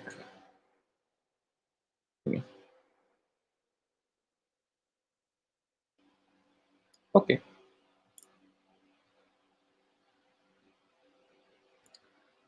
Yep.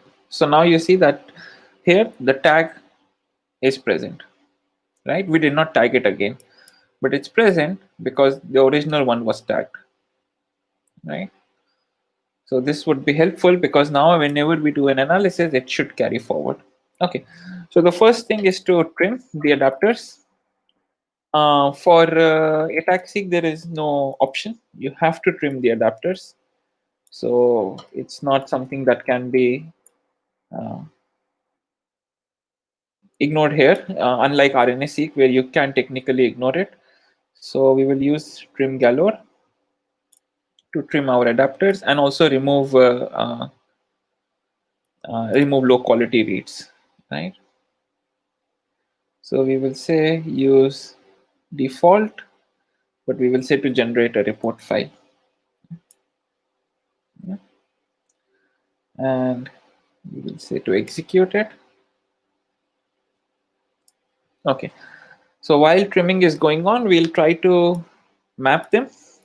And in RNA-seq, we were mapping them with Hysat 2, but for ATAC-Seq, we will be mapping them with Botai 2. So Botai 2 is a different mapping software, and it's much better for chromatin related or epigenetic related mapping.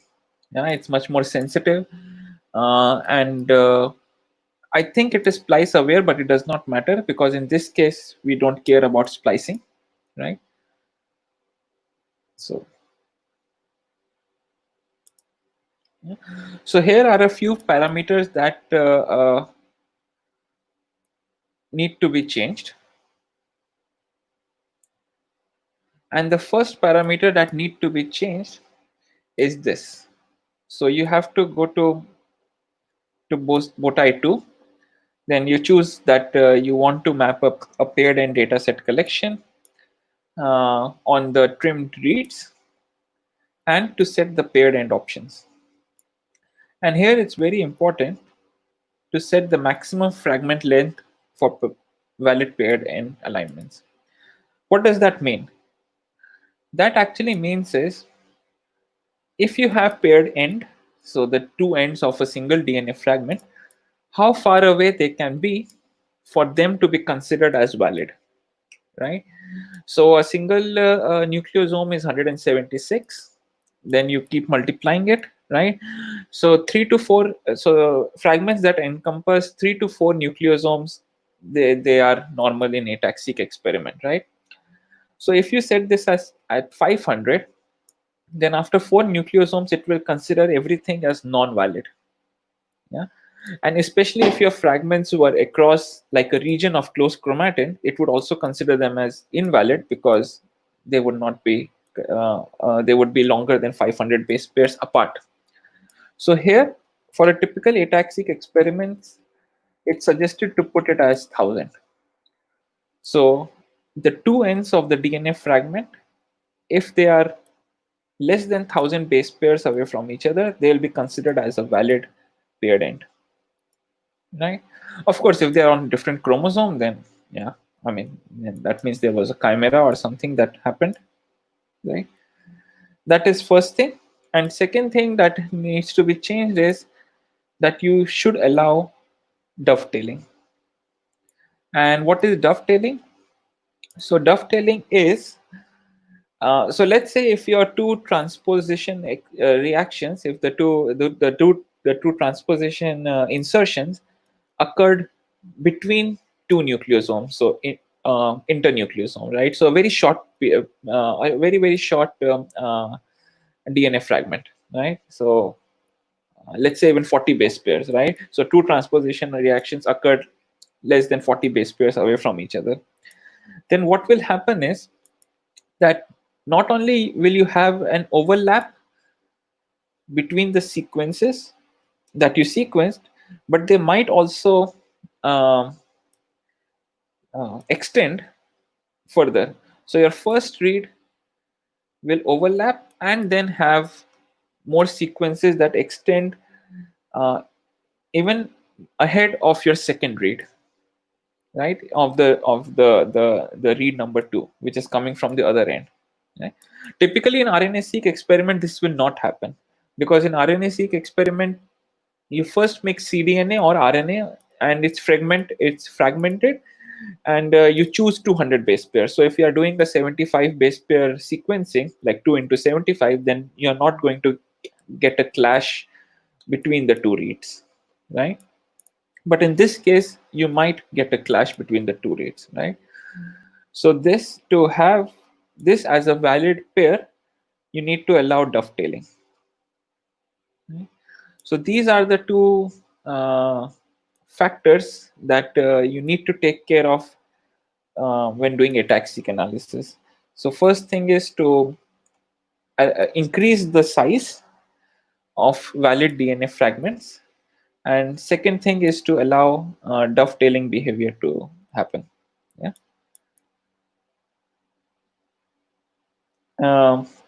Okay, and then we say zebrafish genome. We don't have to specify transcriptome because there is nothing like that. And the second thing to change is to make it very sensitive. That's because sometimes you have a lot of SNPs because the genome that you are using is different than the genome that is different than the genome of the animal which you actually experimented with, and because of these SNPs, maybe some of your fragments do not align properly. But in this very sensitive mode, it will be able to take care of it. It will increase the runtime a little bit longer, but it's going to your amount of fragments or percentage of fragments that get mapped to the genome will increase. Yeah, so very sensitive. Yeah, and that is it. And then we will say to also save the statistics and we execute. Right. So now it says that there are only 2 jobs, not 4, and that's because we had 2 samples, right? Each sample with 1 paired end read. Yeah.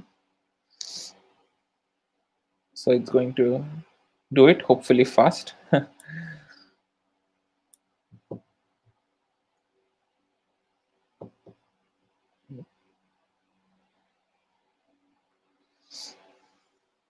Okay, while it is doing it, we can go ahead and already set up the next step.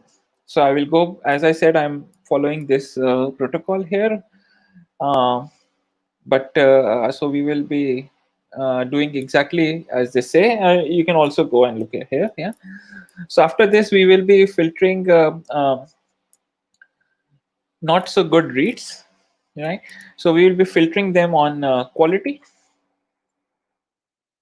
First thing, we'll be filtering them on the quality of the mapping, right? So was it a high quality mapping? And second thing is we will be removing reads which map to mitochondrial chromosome.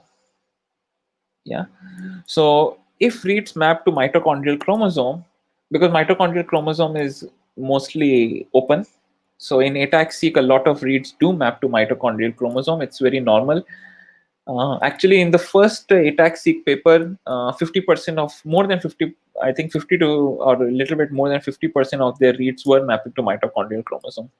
But now there are new protocol which use different levels of detergent to reduce this the number of reads mapping to mitochondrial chromosome. And I think the latest one is called Omni ATAC. So yes, it's this paper. It's called Omni ATAC. And uh, here, if you see in the method section, and also I think on protocols online, they show it. It's a protocol in which the amount of mitochondrial is significantly less. And they do it by using different levels of detergent, and in the transposition reaction, while transposition is happening, they put PBS, a little bit of PBS. It's supposed to improve signal to background. Okay, why did this fail?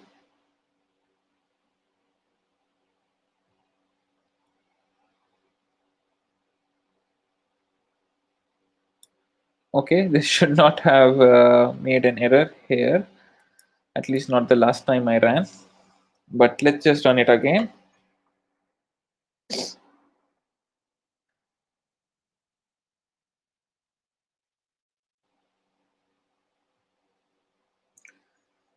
I will actually run it on the data set directly.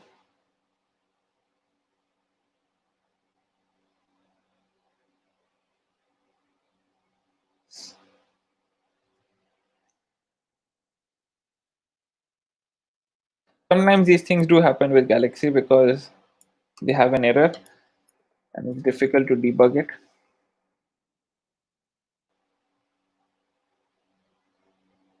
Let's see if this works.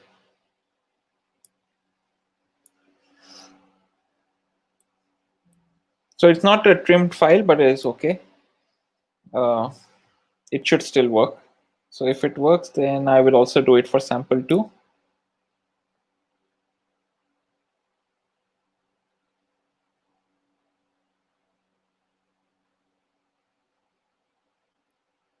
Okay, so it worked like that.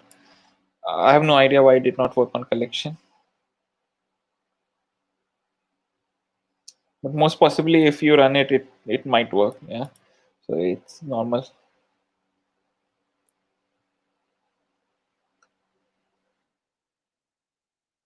1000, allow mate dovetailing, and zebrafish, and then very, very sensitive. Yep. And yes. So until then, we can see the mapping statistics. So if you look at the statistics, then as you see that it actually gave very, very low alignment score. And that's because we had not trimmed it, right? We had not trimmed our data. So one thing to do is possibly I will remove these things from collection and just run the bowtie again, right? So it only gave 12% of the reads were mapping.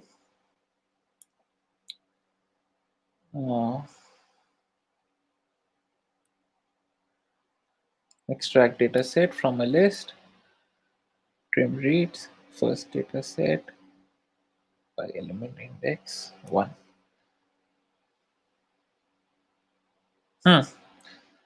Is there some problem with our trimming?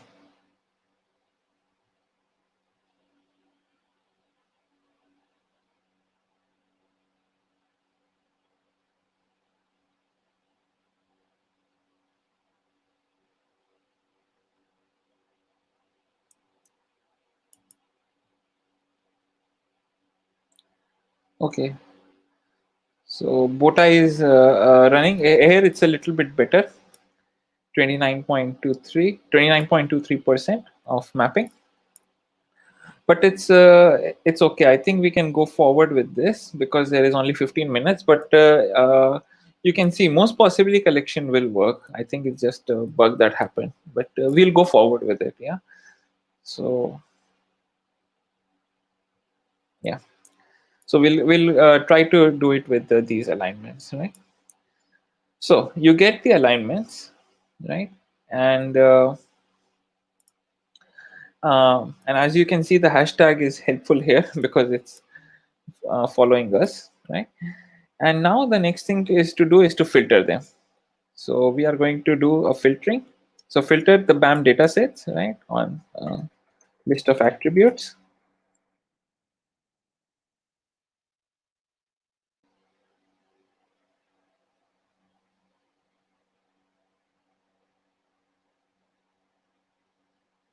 Yeah.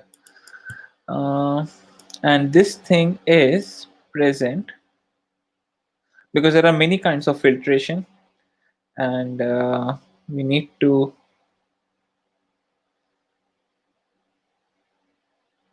select the correct one.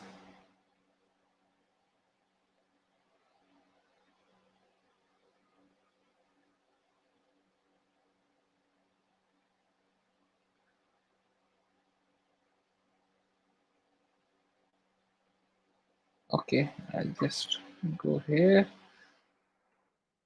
Variety of attributes.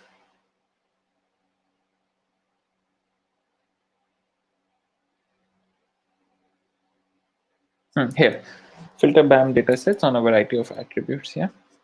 So I guess it's only the bolded part gets searched. So we'll do this for each one, or you can also make a workflow, so you don't have to do it for everyone. Yeah. But so let's do it for sample one, and here we will put the quality, right? So we'll do it like this, exactly how they suggest. So if the mapping quality was less than 30, then it will get removed, right? And we will make 3 different conditions. So is paired, is proper paired, right? So do the two things actually are properly paired, right? So yes, if they are, and against a reference chromosome. And in the reference chromosome, we will say not chromosome M. So this exclamation marks means not, so means to drop. So do not choose the one, right? So you can use this to remove, right, to filter out things. Yeah. Also, you can do something here, like let's say if you are only interested in all the reads on chromosome, let's say 15, then you can also just specify chromosome 15 and then get only the reads for that, right? And we'll execute it.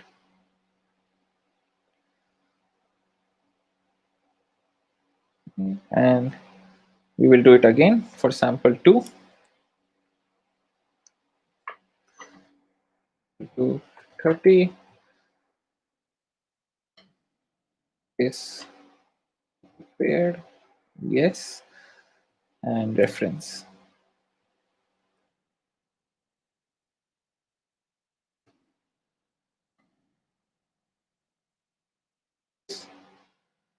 Okay, so now again you get a BAM file, and this is a BAM file actually which I would suggest that you download and save on your own computer. It won't be that big, yeah, because it would have removed mitochondrial genes, it would have mitochondrial sequences, it would have removed uh, uh, low quality reads, it would have removed a lot of things. So as you can see, the real BAMP file was 6.6 MB, right? And here this BAMP file after filtering is only 394 KB, right? So it's going to be really small, this BAMP file. And this also tells you that at least for this ATAC-Seq, there might have been a lot of reads on mitochondria, right? That's because when we filtered out for mitochondria, we removed a lot, right? So right, and this, and here it also tells you how to actually get number of reads on the mitochondrial if you are interested. Yeah. Next thing is we will remove duplicate reads. So what is duplicate reads is when you amplify your sequences. So once you do your transposition reaction, there is a PCR step. Actually, there are two steps of PCR. One step you do to make your library, and then you do another step because you put Illumina barcodes, right? So that you can do multiplexing, so that you can sequence multiple samples. So in the first step, you just sequence these DNA fragments, and then you sequence again, but with primers that have additional barcode information, right? So you do these two kind of amplification reactions, and because you are amplifying them, you might end up amplifying a fragment 10,000 times, whereas another fragment just 1,000 times, right? And therefore, it's good to remove duplicates. And duplicates, in this sense, is a bioinformatic notion. So it's not something in which we actually put a barcode. But duplicates in this way are defined as reads which have um, exactly same sequences on both the ends. So they map to exactly same base pairs in both the pairs. So if that is the case, it's highly unlikely that uh, it came from two different processes, right? And therefore they are considered duplicates and removed, right? And for that you use this tool, mark duplicates. It's part of Picard library. Yeah. So we will mark our duplicates, and we will do this on the filtered data set, right? On the filtered BAM. Yeah. So first for sample one. Yeah. And here um, we will say we will select this as yes. So this parameter says whether you just want to uh, add something to the BAM file which tells you that it's a duplicate read, or do you actually want to remove it? Yeah. So do you want to make a new BAM file in which you have removed these duplicate reads? And we will say that yes, we want to remove them. We just don't want to keep them but add a parameter. We want to get rid of them completely. Yeah. And everything else is the same. And we will also do it on sample 2. And yes. And in this case, we remove duplicates. It's also a good idea to remove duplicates in RNA-seq. We didn't do that. But if your RNA-seq experiment comes from very few cells, then it's also a good idea to remove your duplicates there, right? Because the more you amplify, the more you will have duplicates. Yeah. And the last thing to do is to check the size of the insert. So check what is the length of the fragments that you are getting, right? Because this kind of checking will allow you to see if your ATAC-Seq experiment went nicely, because your fragment length must represent what was seen on the gel or on a bioanalyzer. So this represents your fragment length, and this same pattern you should also see after mapping, right? So the tool is collect insert size metrics. right? From Picard, and this we do on the duplicated output.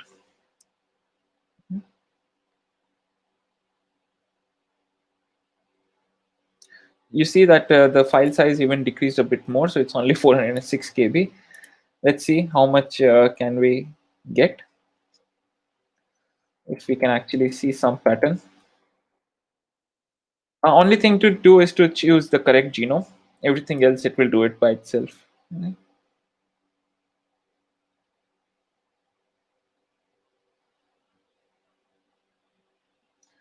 And the result that it gives is a PDF with the pattern of the insert sizes. We will just run it again because we'll also run it for the second one.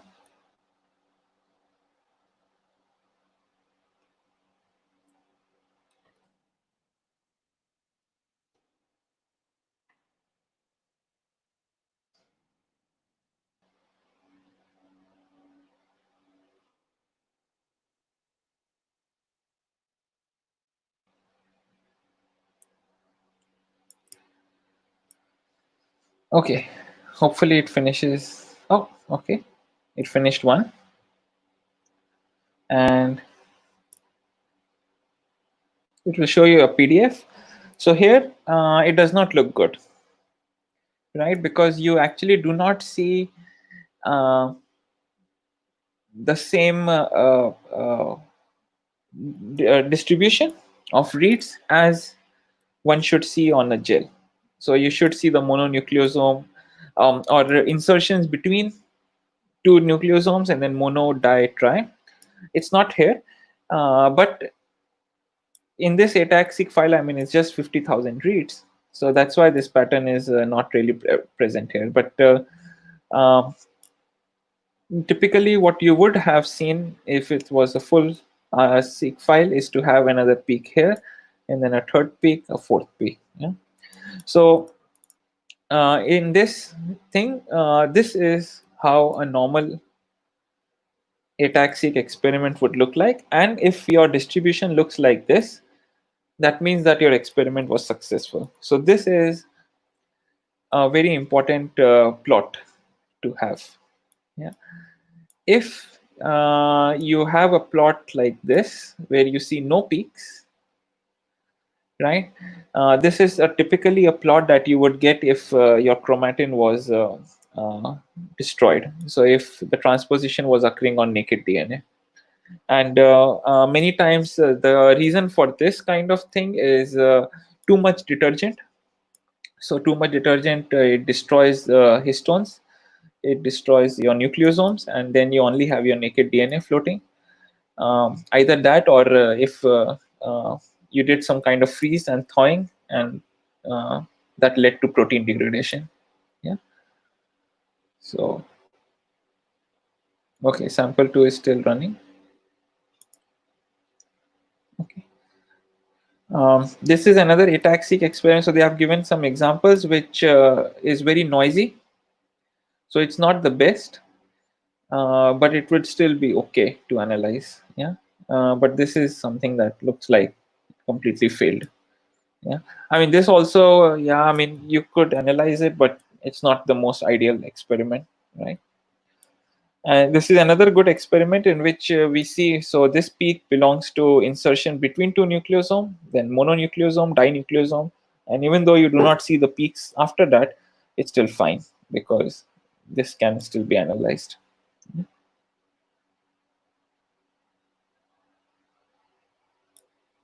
Okay, for some reason the mark duplicates is taking a lot of time on sample 2, but we'll go ahead.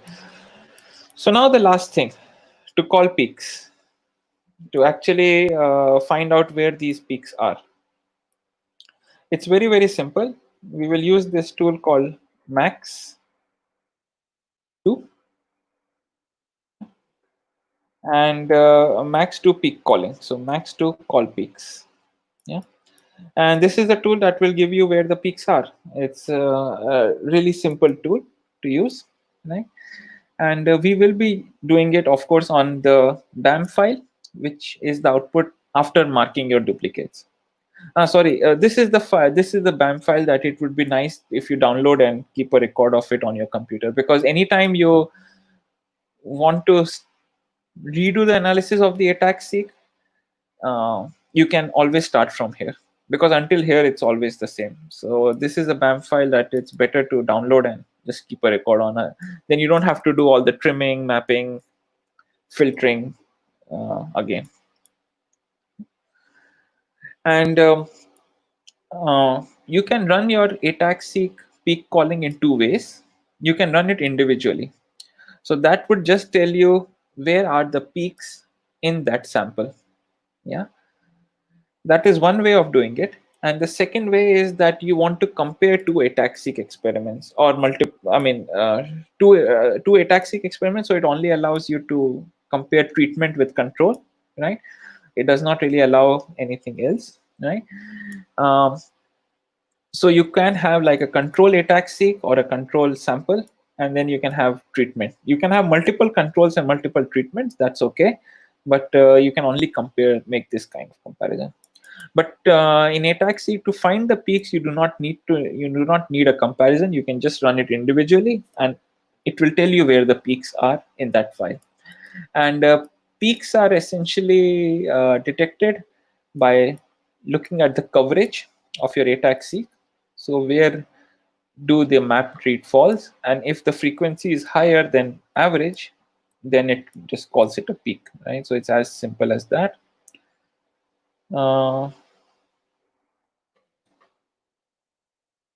Here, this is a zebrafish.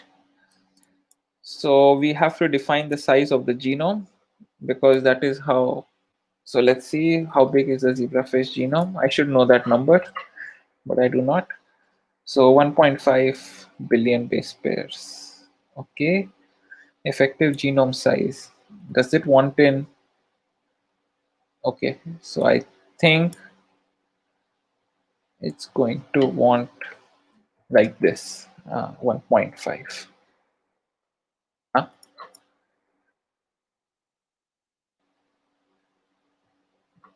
Why doesn't it take a dot?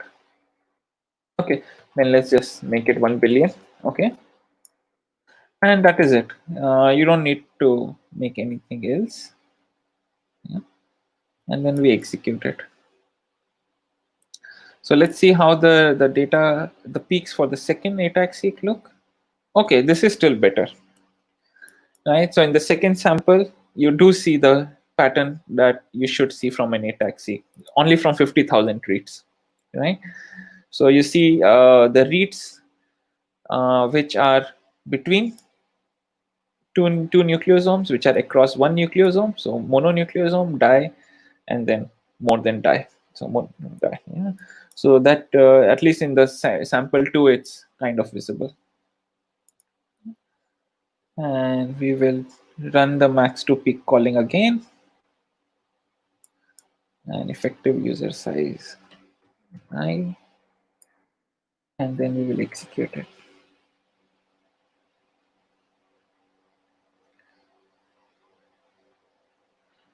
When you call peaks, you can also check different kinds of peaks. So you don't need to, so here we are just looking at narrow peaks. So these are like very, very narrow, narrow peaks is means that it just tells you peaks which are very sharp. Yeah. But you could also get different kinds of outputs. I think it gave an error because we just had very, very few data. Yeah, but if you would run it on a real ATAC-Seq, it should run well. Yeah. But technically, it should not have given an error. It should have just given no peaks, but not an error. So I'm not really sure why it gave an error. Yeah. But you can also, instead of narrow peaks, so here we can also get different peaks. So we can also get just the summits of a peak. We can get the scores, and like these are the different outputs that it's possible to have, right? Okay, so both of these are failing. but that's fine.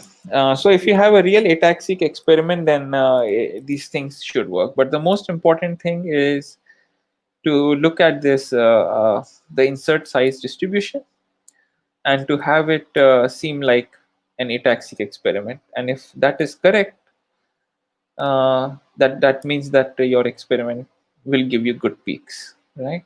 So something like this. Yeah. And that's it. Once you sorry, last thing is, once you get your peaks, then you can go and see the regions on UCSC browser. So I will just do it with a BAMP file rather than the peak file. So if I use this BAMP file and if I go to UCSC browser, so there it would actually give me coverage. It won't give me peaks. So coverage is where do my reads map. So here you see, when you take a BAMP file and you click display at UCSC, the first thing that it shows here is that read. So it seamlessly goes there. Yeah. And we can check. I think this is from beta cells. I don't remember. So we can check this thing. We can check to see if it sees any reads here. No, it did not. Okay. Okay, again it did not. Most possibly because it had very few reads, right? Yeah. So this is one way of doing it, and another way of doing it is to go to UCSC genome browser, right? And here you can add your own custom tracks. So you can you can upload your own custom tracks into this, and once you have uploaded your own custom track, so custom track will be your BAMP file, either a BAMP file or the file that you get after peak calling. Once you do that, then you can even visualize it here, right? And for anything more, once we have these peak called files, if you want to do some analysis, I think it's better that it's done on R and not on Galaxy, because the tools are much more powerful there. So until this stage, everything can be done on Galaxy, and you can get a rough estimation of how your data looks like, where the coverage is. So for the coverage, you will look at the BAMP file, where the peaks are. For that, you look at the output of Max2 file, and so on and so on. Yeah. So, and if you want to do something more detailed, you can either email me or Yura. Yura may be better for ATAC-Seq. She knows much more. But that's about it. Yeah. So thank you. And then hopefully if we do another course, then I'll let you guys know again. But for that, thank you. Bye bye.